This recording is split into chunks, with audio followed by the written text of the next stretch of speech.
이 시간에는 기도의 형태, 기도의 형태 하면 어떤 형태가 떠오릅니까? 여러분은? 기도하면은 무엇이 떠올라요? 뭔가를 구하는 기도, 아니면 절규하듯이 하는 기도, 묵상 기도, 기도에는 여러 형태가 있습니다. 조용히 묵상하는 것에서부터 또 격렬하게 씨름하는 그런 기도까지 아주 다양한데요. 하나님께서는 우리에게 시시로 기도하라고 말씀하십니다. 우리 시편 62편 8절에 있는 말씀을 제가 읽겠습니다. 백성들아, 시시로 저를 의지하고 그 앞에 마음을 토하라. 하나님은 우리의 피난처시로다. 하나님은 우리의 마음의 태도가 조용한 생각이나 주여 하고 부르짖으면서 이렇게 깊은 한숨처럼 하는 그런 기도 있죠. 마음속으로 너무 답답할 때나 어떤 때 주여 이럴 때 있을 거예요. 어떤 방식의 기도든 하나님은 기도를 들어주십니다. 기도는 인격을 나누는 것이에요. 여러분들 사람하고 교제하고 어떤 인격적인 관계를 맺으면 어떻게 하죠? 어떤 사람 처음 만났을 때 어떻게 해요?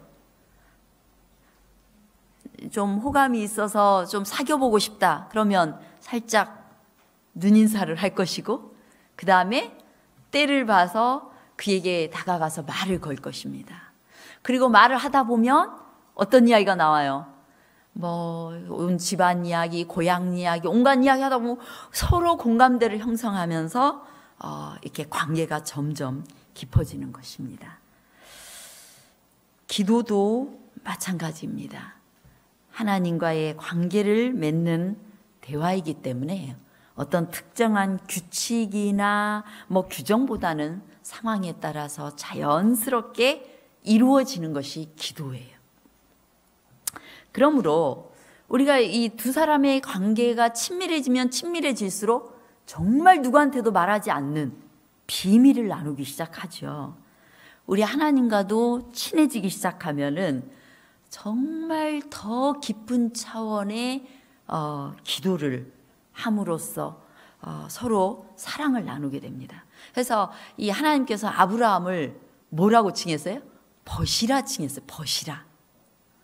아브라함과는 대면하여 하나님 교제를 했어요. 또 에녹과 매일매일 교제를 했어요.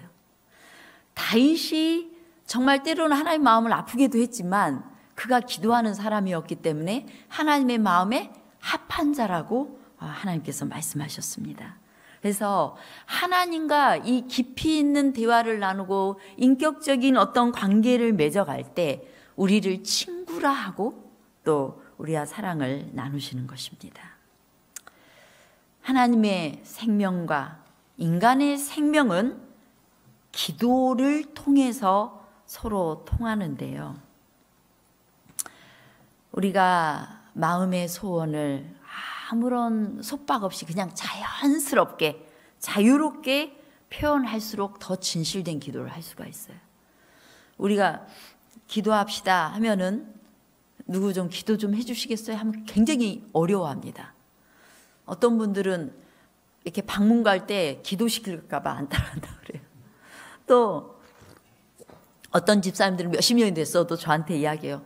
가서 절대로 기도 시키면 저 안 갑니다. 기도시키지 마세요. 이렇게 이야기를 합니다. 근데 정말 하나님과 우리가 보통 그렇잖아요. 어떤 사람이 어려울 때는 그 사람한테 가서 무슨 말 한마디 꺼내기가 힘들어가지고 그 다른 사람한테 막 옆구리죠. 당신이 가서 이야기해줘 이러잖아요. 예, 기도도 마찬가지인 것 같아요. 하나님과 더 많이 친밀하게 이렇게 대화하는 사람은 스스럼 없이 언제든지 하나님께 아뢰는 것 같아요. 이제 맨 처음 초보 단계일 때는 우리가 또 하나님께 기도하는 일이 익숙하지 않거나 또 기도에 대한 인식을 잘못하고 있을 때는 기도가 어려운 것으로만 생각이 되는 것입니다. 근데 제일 제일 진실된 기도 뭐예요? 친구한테 하듯 친구하고 온갖 잡다한 이야기를 하면서 자기 마음의 깊은 이야기 스스럼 없이 하잖아요. 나랑 관계가 먼 사람한테는 그냥 큰 맘 먹고 해야 될 말을 친구한테는 너무 스스럼 없이 할 말이 너무 많은 것입니다. 바로 우리 하나님께서도 그런 관계를 우리와 맺기를 원하시는 것입니다. 그래서 하나님하고 인간 사이의 의사소통이 바로 기도예요. 기도가 안 되고 있으면 누구하고 대화가 단절되어 있는 거예요? 하나님하고 대화가 단절되어 있어요. 누군가와 대화하지 않고 살면 그 사람과 관계가 멀어져 있는 것입니다. 이 기도는 우리가 고요한 명상 중에 서로의 눈과 눈을 마주하면서 하나님을 생각하는 조용한 묵상, 이것도 기도예요. 그다음에 탄식과 놀람과 기쁨과 감사의 찬양, 이런 게 동반되는 아주 기쁨의 기도, 혹은 하나님 하고 외치는 몇십 분, 몇 시간 동안의 조용하고 지속적인 대화, 또 울부짖음의 형태, 이런 모든 형태가 다 기도예요. 제가 언젠가 한번 다뤘어요. 우리가 하나님과의 깊은 교제를 나누고 이 영적인 씨름을 하면서 하기 위해서는 우리가 개인적인 하나님과 만나는 기도 시간을 따로 구별해 놓을 필요가 있다라고 말씀드린 적이 있습니다. 그러나 그와 함께 우리에게 항상 기도하라고 하셨어요. 그래서 길을 가면서도 설거지를 하면서도 뭘 하면서 하나님, 이거 참 재밌네요. 하나님, 나 지금 짜증 나려고 하는데 하나님께서 저 좀 도와주세요.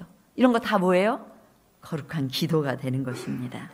그래서 기도의 형태를 우리가 보자면 우리 가장 보편적인 기도가 간구하는 기도입니다. 성경에서 기도를 가리키는 뜻으로 가장 많이 사용하는 표현은 소원을 아랜다라는 의미, 소원을 아뢰라, 이렇게 표현을 합니다. 그래서 우리가 어떤 사람들은 맨날 기도하는데 맨날 구하기만 한다고 뭐라고 하는데 하나님 구하라고 했어요. 소원을 아뢰는 것은 하나님을 기쁘게 하는 것입니다. 그래서 늘 여러분의 필요를 아뢰시기 바랍니다. 우리가 자유롭고 담대하게 나아가서 하나님께 마음의 소원을 표현하기를 하나님은 바라실까요? 안 바라실까요? 바라세요. 때로 우리가 잘못 구하는 기도 있어요. 그렇죠? 잘못된 기도를 이거 내가 이렇게 기도하는 게 잘못된 기도가 아닐까 하는 염려가 있을 때가 있어요. 그럴 때 그 기도를 해야 될까요? 안 해야 될까요? 이게 잘못된 기도는 아닌가? 이럴 때 기도해야 될까요? 안 해야 될까요? 해야 돼요. 그 기도도 해야 돼요. 하나님께서 우리에게 아무것도 염려하지 말고 우리가 미리 다 염려하지 말라는 거예요. 염려하지 말고 너희 구할 것을 하나님께 아뢰라고 말씀을 하셨습니다. 여러분들이 부모가 됐는데 자녀들이 내가 이렇게 부모님한테 이걸 요청하는 것이 잘된 걸까? 잘못된 걸까? 그래, 부모님의 마음을 상하게 할 거야. 차라리 말하지 말아야지. 이러고 있는 걸 좋아하세요? 아니면은 그냥 뭐든지 말해주길 바라세요? 네? 철이 없어도, 철없어 보여도 말해주기를 바라는 것입니다. 그들의 소원을 들어줄 것인지 안 들어줄 것인지는 누가 결정해요? 네, 부모가 결정해요. 아이들은 부모에게 그냥 막 엄마 이거 해줘 하면서 졸르는 거예요. 할 때 결정은 부모가 해요. 우리 하나님도 마찬가지입니다. 여러분들이 염려 붙들어 매시고 그냥 하나님께 기도하시기 바랍니다. 기도를 안 해서 문제지 여러분의 모든 소원을 염려하지 말고 하나님께 아뢰시기 바랍니다. 그런데 때로 하나님이 거절하실 때가 있어요. 우리 말씀 속에도 기도가 응답이 안 됐을 때에는 우리가 정욕을 위해서 잘못 구했다 뭐 이렇게 표현되어 있잖아요. 근데 그걸 우리가 미리 염려는 하지 말고 구했는데 어떤 때는 하나님이 딱 거절하는 것처럼 안 들어주셔요. 근데 그때 하나님 마음은 어떨까요? 자녀가 이렇게 이거 해줘요, 장난감 사주세요 했는데 안 돼 라고 했는데 엄마 막 계속 하면은 어때요? 그럴 때 미워 죽겠어요, 자식들이?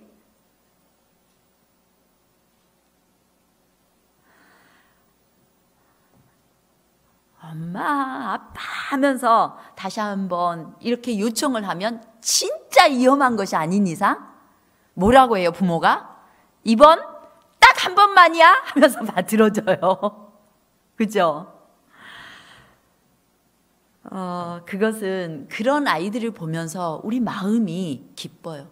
딱 안 돼 했을 때 네, 알겠습니다. 딱 돌아서고 이런 자식 보면 참 저 녀석이 철들었다 생각은 되는데 근데 뭔가 좀 서운함이 있어요. 그래도 지가 한 번만 더 나한테 구해보면 내가 줄 텐데 이런 마음이 있어요. 그런 자식을 보면서 나에 대한 무한 신뢰가 있구나, 이 아이가 나를 두려워하지 않는구나 라는 느낌을 가질 때 부모들은 마음이 약해집니다. 우리 기도를 오용하는 일이 있더라도 주저없이 하나님께 아뢰기 바랍니다. 무엇이든지 서로 허물없이 말을 할 수 있을 때 진정한 자유로움과 평안함을 가져다주는 대화가 되어지는 법입니다. 기도 응답의 여부는 하나님이 결정하실 겁니다. 그래도 정말 이거는 절대로 허락할 수 없는 일일 경우에는 하나님이 어떻게 하실까요? 우리가 이미 지난 시간에 다 살펴봤어요. 정말 그 기도 응답은 허락할 수 없어, 안 돼, 그런 일일 때에는 우리 바울이 몇 번 기도했을 때 하나님이 딱 거절했던 고린도후서에 있는 말씀 기억하시죠? 내 은혜가 너에게 족하도다, 네가 약할 때 강함이다, 이렇게 말씀해 주셨고, 또 세베대의 아들들이 예수님의 나라에서 한편에는 오른편과 왼편에 앉혀주십시오 라고 구했을 때 내 길을 가긴 갈 것이지만 이제 그 부분에 대해서 설명을 해주세요. 그래서 하나님께서는 우리가 억지로 계속 그래도 엄마 아빠 하면서 계속 저르고 있는데 정말 들어줄 수 없을 때는 그것이 왜 안 되는지를 설명하실 겁니다. 무엇으로요? 말씀으로요. 여러분들이 어느 날 성경을 폈는데 내가 기도하고 있는 중에 계속 기도했던 것이 내 방식으로 이루어지지 않는 기도를 하고 있는데 어느 날 말씀을 읽으면서 딱 깨달음이 올 수 있어요. 이래서 하나님이 안 주셨구나. 혹은 이렇게 예배 시간에 나와서 말씀을 듣는 중에 하나님께서 그 말씀을 통해서 우리에게 말씀해 줄 수 있는 것입니다. 그래서 우리는 그런 과정들을 통해서 중요한 세 가지를 깨닫게 되는데요. 하나는 먼 장래까지 우리에게 가장 좋은 것을 아시고 보시는 하나님의 깊은 배려의 마음을 깨닫게 돼요.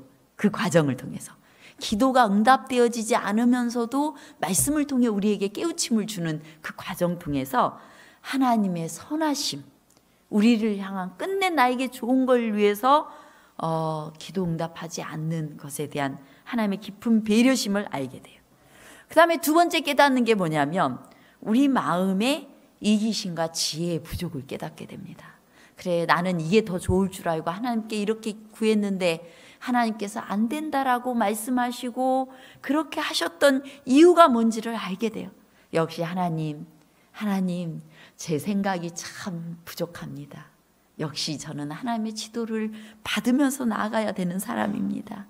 저를 지도해 주십시오. 이런 걸 깨닫게 될 거예요. 그 다음에 세 번째는 마음의 소원을 서슴없이 뭐든지 다 아뢰 수 있는 자유, 그걸 깨닫게 돼요. 하나님이 결정하실 거니까 우리는 뭐든지 염려하지 않고 기도할 수 있다는 것을 하나님께서 깨우쳐 주는 겁니다. 자, 기도할 때 온갖 복잡한 생각하지 말고 그냥 마음의 소원을 염려하지 말고 하나님께 아뢰시기 바랍니다. 예.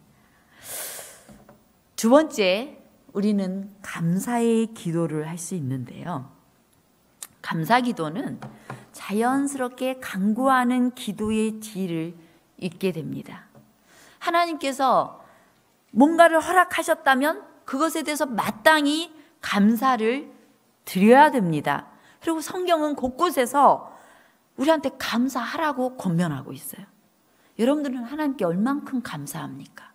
제가 계속 감사에 대해서 강조합니다. 할 수만 있다면 감사 일기를 한번 써보시는 건 너무 좋아요. 그거는 돈 주고 살 수 없는, 혹은 정말 우리의 마음에 큰 평안을 이루어주는 그런 놀라운 도구가 될 것인데요. 하나님께서 우리에게 감사하라고 말씀하세요. 범사에 우리 주 예수 그리스도의 이름으로 항상 아버지 하나님께 감사하며, 항상 감사하며. 감사 기도는 쉬울까요? 어려울까요? 여러분, 감사 기도가 쉽습니까? 어렵습니까? 쉽습니까? 자, 구하는 기도하고 감사 기도 중에 무엇이 더 쉬울까요? 구하는 기도가 훨씬 쉽죠? 우리 아이들 키울 때 우리 하나님께서 하나님을 아버지로 계시하셨기 때문에 자녀를 양육하는 우리 부모들의 마음을 한번 많이 생각해 보시면 하나님의 마음을 알 수가 있어요. 우리 아이들한테 이건 이렇게 구해라 라고 가르쳤어요? 안 가르쳤어요? 장난감을 사달라고 할 때는 이렇게 구해라. 그 다음에 너가 뭐 필요한 게 있을 때는 어머니 이렇게 주십시오. 이렇게 가르쳤어요? 안 가르쳤어요? 안 가르쳐도 지들이 때를 쓰든 뭘 하든 자꾸 해달라고 했어요. 그런데 감사하는 것은 어때요? 해요, 안 해요, 아이들이? 안 하니까 여러분들이 어떻게 했어요? 가르쳤어요. 자, 감사합니다라고 해야지. 이렇게 가르쳤어요. 저는 이렇게 이 맛있는 걸 먹을 때 이것이 당연한 것이 아니라는 걸 가르치려고 제가 좀 독하게 가르쳤어요. 우리 딸이 딸기를 굉장히 좋아하는데 딸기가 제일 크고 좋은 거는 반드시 부모에게 주라고 가르쳤어요. 이것이 당연한 것이 아니라는 걸 알려주려고. 그래서 그렇게 한 다음에 자기도 감사합니다 하고 먹을 수 있도록 어릴 때 그렇게 가르치니까 어릴 때 곧잘 하더라고요. 감사합니다라고 말하는 습관을 가르치는 데는 끈질긴 노력이 필요합니다. 아이를 제대로 가르치려면 그걸 가르쳐야 돼요. 그래서 아무거나 막 해프게 다 쓰는 아이들보다 적절한 한계 내에서 다 가질 수 없는데 그것을 은혜로 갖게 되었고 그것에 대해서 감사할 줄 아는 태도를 가르치는 아이는 부모의 사랑을 훨씬 더 많이 깨달아요. 부모님의 은혜에 감사합니다. 우리 하나님께서는 우리를 위해서 아낌없이 다 주시는 분이세요. 아까운 것이 없는 분이세요. 그럼에도 불구하고 하나님은 마음이 참 여리고 부드럽고 예민한 분이십니다. 그래서 아무리 하찮은 거라도 하나님께 감사와 사랑으로 드리는 물 한 잔, 꽃 한 송이도 하나님 결코 잊지 않는다고 했어요. 어린아이의 손에 들려진 들꽃 한 송이를 예수님께 갖다 드리는 그 마음 하나를 예수님은 그거 하나로 너무 행복해 하셨어요. 그러니까 저는 이 교회의 봉사도 우리가 때로는 형식에 매이면은 이건 이렇게 하면 돼, 안 돼, 요 형식을 사람은 만드는데, 그러나 하나님 앞에 정말 우리 신자들이 예쁜 신자들이 되려면 내가 할 수 있는 것을 하나님께 자꾸 고마워서 감사해서 나도 하나님께 드리고 싶어서 뭐 하나를 이렇게 구격구격 이렇게 신문에 싸서라도 갖다 드리는 그 마음도 귀하다는 거예요. 굉장히 귀한 겁니다. 그래서 이 교회도 어린아이가 하나님을 위해서 봉사하는 거 하나하나, 뭐 가장 가진 것 없는 분이 정말 교회를 위해서 드린 어떤 거 하나를 귀하게 여기고 귀하게 또 감사하면서 받을 필요가 있어요. 그건 예수님께서 그 마음을 받으시기 때문인 것입니다. 예수님께서 실제로 감사하지 않을 때는 왜 감사 안 하지? 하고 찾아요. 우리 10명의 문둥병자들이 고침을 받았을 때, 어땠어요? 예수께서 대답하여 가라사대 10사람이 다 깨끗함을 받지 아니하였느냐? 그 9은 어디 있느냐? 이 이방인 외에는 하나님께 영광을 돌리러 돌아온 자가 없느냐? 10명이 문둥병자들이 다 예수님 때문에 고침을 받았어요. 이제 막 가다가 그들이 고쳐졌다는 걸, 낫게 됐다는 걸 알게 됐어요. 그래서 사람들은 신나가지고 자기 가족에게로 가고 돌아갔지만 그 중에 한 사람, 사마리아인이 어떻게 했어요? 나를 고쳐주신 예수님께 감사해야 되겠다 해서 가던 길을 돌이켜서 예수님께 다시 돌아온 겁니다. 그래서 예수님께 감사했더니 이 사람 외에는 감사하러 온 사람이 없었는가? 라고 예수님이 한탄하셨어요. 그런데 요 18절에 표현이 참 특별합니다. 뭐라고 표현되어 있어요? 하나님께 영광을 돌리러 돌아온 자가 없느냐? 우리 보통 하나님께서 영광 받으시옵소서 이렇게 기도하잖아요. 하나님께 영광을 돌리는 거하고 감사하는 것은 동일한 선상에 있다는 거예요. 그래서 하나님의 백성들이 감사를 많이 해야 돼요. 여러분, 제가 언제든가도 노골적으로 말했죠.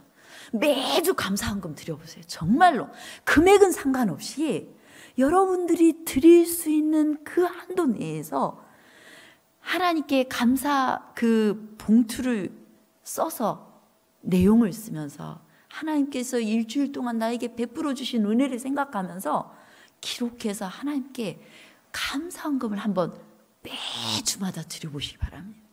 이거는 마음가짐이 달라지는 거예요. 예수님 앞에 하나님께 나올 때 내가 일주일 동안 그냥 하나님 은혜로 살았습니다, 감사합니다 말만 하지 말고 이렇게 진짜 그 마음을 가지고 그렇게 하나님 앞에 나와서 그렇게 실천을 해보면 그거 하나하나가 하나님께 너무 소중한 것이 되는 거예요. 제가 다른 헌금 이야기 잘 안 하는데 되게 강조를 가끔씩 합니다. 그 마음은 중요해요. 우리가 일주일 동안 어떤 은혜로 삽니까? 하나님의 놀라운 은혜로 살지 않습니까? 우리가 정신없이 안식일 아침을 그냥 오기 십상인데, 그러나 하나님께 그 감사의 마음을 가지고 와야 돼요. 그것은 누구에게 영광이 되는 거예요? 하나님께 영광이 되는 것입니다. 물론 어떤 분은 정말 다 돈이 한 푼도 없는데 그러면 조용히 하나님께 감사의 기도를 할 수 있어요. 제가 할 수 없는 분들에게까지 헌금하라는 것은 아닙니다. 감사 기도를 드리려는 우리의 마음을 하나님께서는 기쁘게 받으십니다. 그것은 우리가 영원히 하나님께 영광을 돌릴 목적으로 창조된 존재들이기 때문이에요. 그래서 하나님은 우리를 통해 영광 받으시기를 원했어요. 우리가 행복하게 살고 우리 얼굴이 행복으로 그냥 기쁨으로 반짝반짝 빛이 날 때 누가 영광을 받으시면 하나님이 영광을 받으세요. 그래서 아담과 하와를 이 땅에 지으실 때 최상의 조건 속에 두신 것입니다. 근데 죄로 인하여서 많은 하나님의 형상이 망가지긴 했지만, 그러나 형상이 망가진 인생들이 다시 예수님을 만남으로 다시 이 죄된 세상, 고난의 세상에 있을지라도 하나님께 감사함으로 하나님께 예배를 드리러 나오는 것, 그래서 온 우주 앞에서 이 참다운 예배를 하나님께 드릴 때 하나님께서는 기뻐하세요. 영광을 받으세요. 그와 동시에 인간은 하나님께서 처음부터 영원을 사모하는 마음을 인간에게 주셨고, 영원은 뭐예요? 하나님이세요. 영원하신 하나님을 사모하는 마음을 주셨어요. 그래서 인간이 하나님을 경배할 때 비로소 마음에 평안함이 있는 거예요. 참된 평안함. 왜냐하면 그것이 인간의 본분이기 때문이에요. 인간의 본분이에요. 하나님을 경외하는 것이 인간의 본분이에요. 그 명령을 따르는 것이 인간의 본분인 것입니다. 그럴 때 인간은 자기가 있어야 될 자리에 있을 때 가장 평안한 거예요. 우리가 하나님께 감사의 마음으로 하나님께 영광을 돌릴 때 우리의 마음에는 평안이 임하게 되는 것입니다. 우리가 기도 응답에 대해 하나님께 감사하면 기도는 더 쉬워집니다. 그래서 기도 노트 또 강조합니다. 기도 노트 쓰고 거기에 어떻게 응답해 주셨는지도 한번 기록해 보라는 거예요. 어떤 방식으로 하나님이 어느 날 응답해 주셨는지 그걸 보게 되면 우리는 훨씬 더 많이 감사할 수 있게 되고 그 다음부터 더 많은 소원을 아랠 수 있게 되는 것입니다. 하나님께서는 우리에게 감사의 기도를 하도록 하셔요. 만약에 감사하는 일이 어렵고 감사를 자주 잊고 살아간다면 우리가 영적인 큰 의미를 가진 어떤 축복, 거창한 거 말고 그냥 일상의 축복들부터 그냥 하나님 한 주 동안 숨 안 멈추고 숨쉬게 해주셔서 감사합니다. 하나님 이렇게 아무 일 없이 이렇게 건강한 모습으로 하나님께 나올 수 있게 해주심에 감사드립니다. 나에게 음식과 또 입을 것을 주셔서 감사합니다. 이런 작은 일들에서부터 감사를 찾아보는 것이 좋을 거예요. 우리에게 은혜 베푼 사람에게 손을 덥석 잡고 정말 감사하다고 진심 어린 감사를 하는 것처럼 예수님께서 그렇게 하기를 원하십니다. 우리 예수님의 못자국 난 손을 딱 붙들고 예수님, 나를 위해서 박힌, 나를 위해서 죽으신 이 손이시군요. 저 때문에 못 박힌 손이군요. 감사합니다. 그럴 때 우리 예수님께서 정말 행복해 하십니다. 그 다음에 또 찬양의 기도가 있습니다. 찬양의 기도.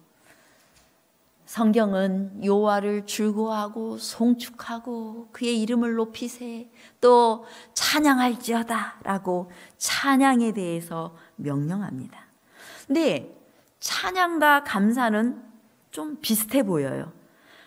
둘 다 하나님께 영광을 돌리는데 초점을 맞추기 때문에 감사와 찬송으로 하나님을 경배하는 것입니다.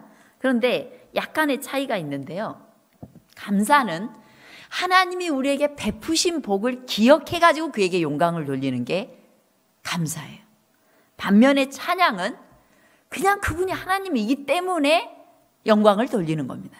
근데 그분이 나의 하나님이고 나의 주님이라는 걸 알려면 오늘 내게 베풀어 주신 은혜를 보면서 알게 돼요. 그래서 이 감사와 찬양은 이렇게 서로 보완이 되고 서로 이렇게 함께 쓸 수 있는 단어일 수 있습니다. 감사는 자연스럽게 감사하게 되면 찬양하게 돼요. 찬양의 형태로 이렇게 표출이 되고 찬양은 하나님의 자비로운 행위에 대해서 감사하면 자연스럽게 일어나는 것이 찬양인 것입니다. 예수님도 찬양의 기도를 하셨어요. 오 하나님, 하나님께서 이 복음을 여러 지혜로운 사람에게는 숨기시고 어린아이들에게는 나타내심을 감사하나이다. 이것이 하나님의 뜻입니다 하면서 하나님을 찬양하고 있어요. 또 마태복음 6장 13절에 우리에게 가르쳐준 기도에서도 어때요? 하나님을 찬양하는 기도가 들어있어요. 나라와 권세와 영광이 아버지께 영원히 싸움나이다. 하나님이 주인이십니다. 하나님이 온 우주의 주인이시고 내 삶의 주인이십니다. 이렇게 찬양하는 기도가 있는 것입니다. 신약의 그 찬양의 노래는 항상 어디에 초점이 맞춰져 있냐면 예수님의 고난과 죽음에 초점이 맞춰져 있습니다. 그래서 예수님은 우리를 위해서, 이 세상 모든 사람을 위해서 죽었기 때문에 이 세상에 감사하지 않고 찬양하지 않아도 될 사람은 없어요. 감사의 이유, 찬양의 이유를 발견하지 못할 사람은 단 한 사람도 없는 것입니다. 예수님이 우리를 위해서 죽으셨기 때문에. 우리가 어떤 고난 속에 있다 할지라도 예수님이 우리를 위해서 죽으셨기 때문에 우리는 그 중에서도 하나님을 찬양할 수 있는 것입니다. 하늘에서 우리는 각기 다른 선율로 완벽한 화음을 이루어서 아름다운 곡조로 하나님을 찬양하게 될 거예요. 우리가 모세와 어린 양의 노래를 부를 것입니다. 모세와 어린 양의 노래는 이 땅에서 예수 그리스도를 따랐던, 십자가의 길을 갔던, 자기를 십자가에 못 박고 자아를 포기하고 예수님께 순종하며 예수님을 따랐던 모든 하나님의 백성들이 부르게 될 노래인데요. 그런데 우리가 각각 다른 삶을 살지만 이 땅에서 예수님을, 고난 중에도 예수님을 찬양했던 그들이 하늘에 가서는 각기 다른 선율이지만 완벽한 화음을 이루어서 하늘 찬양대원이 될 거예요. 한번 상상해 보시기 바랍니다. 하늘 저 유리바닷가에서 정말 이 땅에서는 노래를 못했던 사람이라 할지라도 경험한 노래를 하나님 앞에 찬양할 때 그것이 완벽한 화음을 이루어서 하나님께 드려질 때 하나님께서 영광을 받으시는 그 장면은 얼마나 상상만 해도 기쁜 장면이 아닙니까? 시와 찬미와 신령한 노래들로 서로 화답하며 우리 교회도 좀 찬양이 힘차고 또 좀 뜨거웠으면 좋겠어요. 이 찬양이 하늘로 또 이어지리라 생각을 합니다. 우리 찬양을 할 때 크게 한번 해보십시다. 찬양의 의도를 하나님이 들으십니다. 또 골로새서 3장 16절 또 찬양의 의도를 가르칩니다. 신령한 시와 찬미와 신령한 노래를 부르며 마음에 감사함으로 하나님을 찬양하고, 우리가 놀라우신 하나님의 복을 더 많이 경험할수록 우리는 찬양의 노래를 부를 것이고 하나님께서는 그것을 원하십니다. 개인적으로든 또 단체로든 하나님을 많이 찬양하게 되길 바랍니다. 그 다음에 쉼 없는 하나님과의 대화, 이건 소위 항상 기도하라예요. 기도는 우리와 하나님 사이의 의사소통 수단이기 때문에 이렇게 이 대화는 인격체를 나누는 아주 자유롭고 자연스럽게 생각을 주고받는 것인 것처럼 이 하나님과의 대화도 화제의 범위가 넓을수록 교제는 깊어지는 겁니다. 잡다한 이야기를 하면 할수록 그만큼 가깝다는 거예요. 그러므로 우리가 하나님과 대화할 때는 그냥 수시로 해야 돼, 수시로. 그것이 가장 좋습니다. 제가 맨 처음 시간에 말씀드렸는데 기도란 무엇이다? 기도의 정의. 기도란 무엇이다? 예수님을, 문 밖에 서 계신 예수님을 어떻게 하는 것이다? 우리 마음속에 모셔드리는 것이 기도다라고 했는데, 예수님을 마음속에 모셔드리면 어떻게 해요? 어떻게 해요? 모셔드리면 예수님께서 그와 더불어 먹고 마시겠다라고 했잖아요. 먹고 마시면서 뭐 하겠어요? 우리 밥 먹으면서 뭐 해요? 수다 떨면서 온갖 이야기 다 하잖아요. 예수님이 그런 교제를 나누기를 원하시는 것입니다. 예수님은 골방의 기도 시간뿐만 아니라 우리가 일상 속에서 싸우며 일상의 일을 할 때에도 우리의 마음속으로 들어오기를 원하십니다. 사실상 우리가 일상의 일을 하는 그 순간이 예수님을 가장 필요로 하는 때입니다. 예수님은 우리 삶 속에 들어오셔서 더불어 먹고 마시기를 원하십니다. 우리 자녀들은 여러 가지 문제를 들고 부모를 찾아오죠. 문제를 해결해 줄 거라고 믿기 때문에 찾아옵니다. 부모들은 그런 자녀들의 모든 문제를 다 들어주고 또 다 해결해 주지는 않지만 그런 모습을 어떻게 봐요? 이쁘게 봐요. 이쁘게 봐요. 또한 아이들은 갑자기 집 안으로 정신없이 막 달려서 맘맘마 해가지고 서로 앞다퉈서 자기가 하루에 있었던 일들을 합니다. 아이들이 철나면서 사춘기 되면서 점점 그런 이야기를 안 하게 돼요. 제가 부모 교육을 할 때 아이들이 조금만 크면 아이들이 말하려고 하지 않을 테니 가장 어린 그 어린아이 때 그 아이들이 엄마 엄마 아빠 아빠 할 때 그때 귀를 기울여 들어주라고 이야기를 해요. 그 어린 시절에 아이의 말을 아 이렇구나 이렇단 말이지 하면서 잘 들어줘야 사춘기가 될 때에도 대화가 통해요. 하나님께서는 우리가 하나님 제가 오늘 어쨌는데요 하나님 이렇게 좀 도와주세요. 이런 일이 있었는데 나 너무 속상했어요. 그래 그렇게 속상했구나. 이런 음성을 다 듣고 그런 대화를 주고받는 것을 하나님께서는 즐거워하시는 것입니다. 우리 가까운 사람들끼리는 그런 대화를 많이 합니다. 슬픔, 기쁨, 또 인생의 크고 작은 일들을 다 공유합니다. 우리 하나님은 우리를 사랑하시기 때문에 우리와 이런 대화를 하기를 원하고 계십니다. 우리 정노의 계단에 있는 말씀 함께 읽어보겠습니다. 시작. 끊임없는 기도는 우리의 심령이 하나님과 끊임없이 연결됨을 의미하는 것이니 그리하여 생명이 하나님께로부터 흘러나와서 우리의 생명으로 들어오고 다시 순결과 거룩함이 우리의 생명에서 하나님께로 흘러 돌아가는 것이다. 끊임없이 기도하는 것은 하나님과 연결돼서 하나님의 생명이 우리 안에, 우리의 생명이 하나님께 가는 것이라고 선지자는 이야기하고 있습니다. 또 정노의 계단에 있는 말씀 더 읽어보겠습니다. 좀 길지만 다 읽겠습니다. 그대들의 시작. 그대들의 소원과 기쁨과 슬픔과 염려와 두려움을 하나님 앞에 내어놓으라. 그대들은 그를 괴롭게 하거나 피곤케 할 수 없다. 그대들의 머리털까지 세시는 그는 당신의 자녀들의 요구에 대해서 무안심하시지 않으신다. 주는 가장 자비하시고 긍휼히 여기시는 자신이라. 그의 사랑의 마음은 우리의 슬픈 일을 보거나 그 슬픈 일에 대한 말만 들어도 민망히 여기신다. 이 말씀 여러분 믿으십니까? 네, 얼마나 좋아요.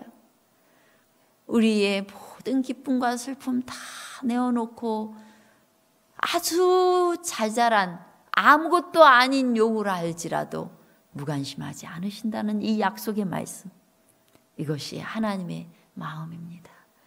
또 그 다음 읽겠습니다. 시작. 우리의 마음을 번뇌케 하는 것은 무엇이든지 그에게 내어놓으라. 그가 감당하시기에 너무 과대한 것은 없나니 대개 그는 세계들을 붙드시고 우주의 모든 사건을 관리하시는 이십니다. 다소라도 우리의 평강에 관계되는 일은 그것이 아무리 사소할지라도 그가 주목하지 않으시는 것은 없다. 우리의 경험 중에 어떠한 사건이 너무나 흉악하다고 하여 그것을 보시지 않으시는 것이 없고 아무리 복잡한 문제라도 그가 풀기에 너무 어려운 것도 없다.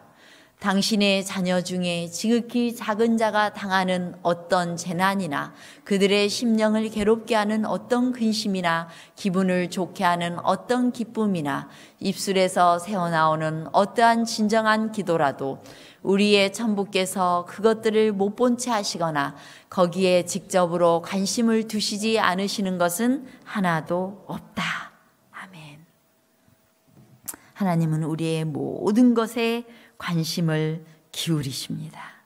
우리가 어떤 슬픔 또 마음의 괴로움 이거 심지어 마음에 불쾌한 어떤 그 생각, 화난 감정 이것까지도 다 하나님 앞에 가지고 나아갈지라도 하나님께서는 그 모든 것을 포용하시는 하나님, 일단 안아주시는 하나님, 괜찮아, 잘 왔다, 너 그렇게 화가 났구나, 이렇게 말씀해 주시는 하나님이십니다. 새로운 능력을 쉬지 않고 구하는 법을 터득한 사람만이 평화롭고 행복하고 또 승리하는 삶을 살 수 있습니다. 여러분들이 막 화가 나는 순간, 하나님, 나 지금 너무 열받아서 폭발할 것 같아. 하나님, 나 좀 지금 제어해 주세요. 이렇게 기도하는 것, 하나님 좋아하실까요? 좋아하셔요. 그 모든 시간에 기도하시기 바랍니다. 기도는 영혼의 호흡입니다. 자, 식사는 하루에 몇 번 하면 됩니까? 3번 하면 됩니다. 호흡은 하루에 몇 번 하면 됩니까? 아침에 한번 심호흡 크게 한번 하면 나 하루 걷더니 삽니까? 호흡은 온종일 계속되는 것입니다. 우리는 이 기도는 쉬지 말고 기도하라. 그래야 우리의 생명이 살아있는 거예요. 우리 하나님 안에 살아있으려면 기도하시기 바랍니다. 그 다음에 무언의 기도도 기도일까요? 무언의 기도가 있어요. 아니, 묵상을 하면 이제 속으로 막 이렇게 말하잖아요.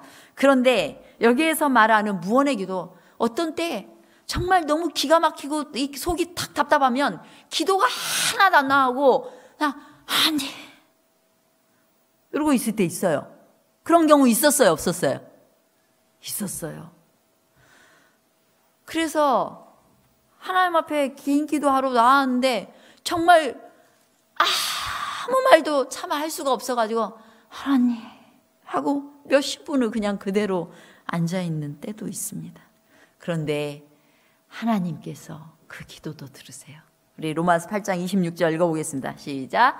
이와 같이 성령도 우리의 연약함을 도우시나니 우리가 마땅히 빌 바를 알지 못하나 오직 성령이 말할 수 없는 탄식으로 우리를 위하여 친히 간구하시느니라.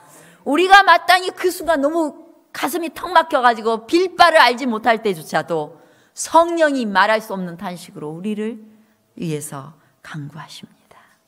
그래서 여러분 어떤 때 부모님한테 가가지고 그냥 아무 생각 없이 안기고 싶은 것처럼 그냥 누군가가 나한테 묻지도 말고 따지지도 말고 그냥 또 두드려주면서 안아주기를 바라는 것처럼 우리가 하나님의 품에서 조용히 쉬고 싶을 때가 있는 것입니다.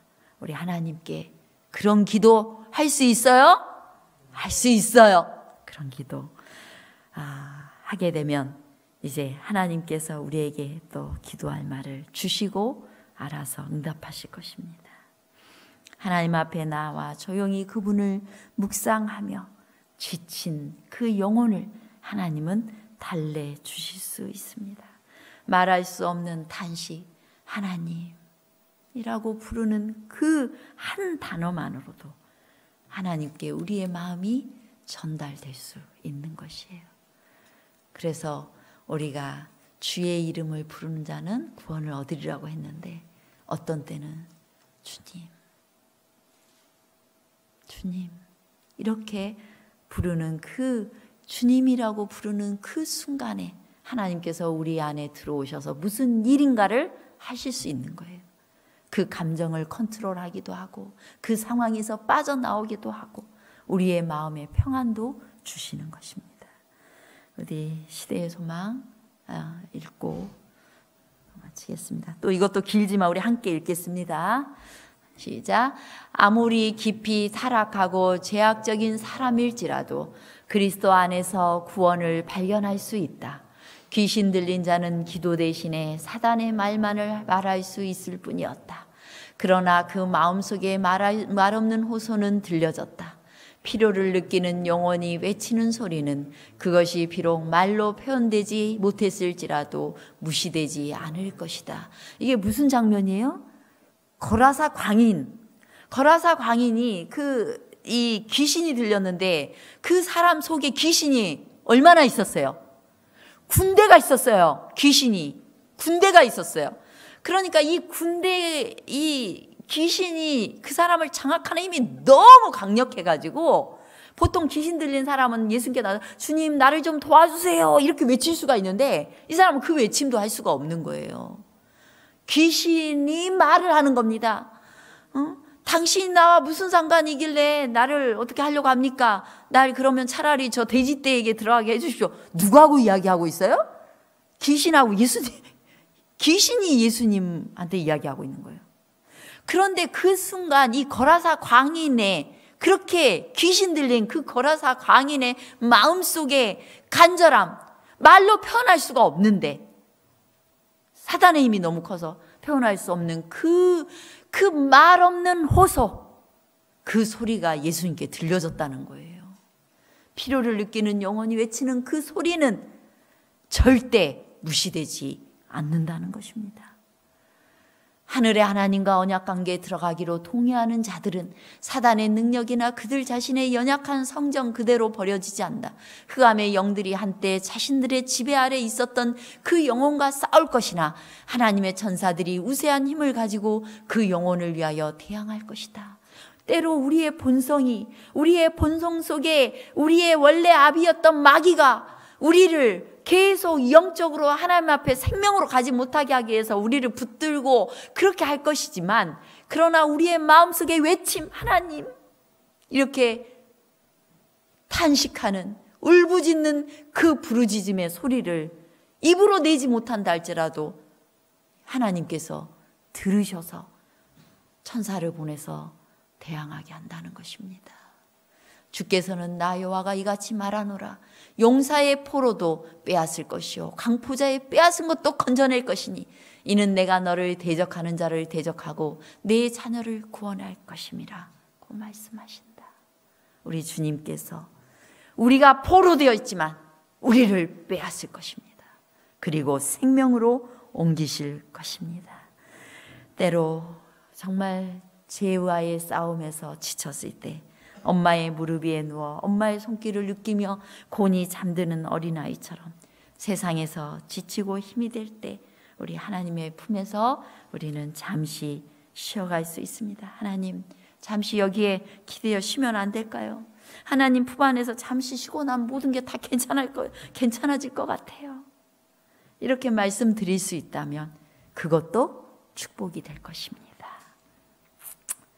자, 우리 기도, 늘 어떤 형태의 기도든지 하나님께 늘 기도해야 될 걸 생각하면서 시편 62편 8절을 읽고 말씀 마치겠습니다. 시작. 백성들아 시시로 저를 의지하고 그 앞에 마음을 토하라. 하나님은 우리의 피난처시로다. 아멘.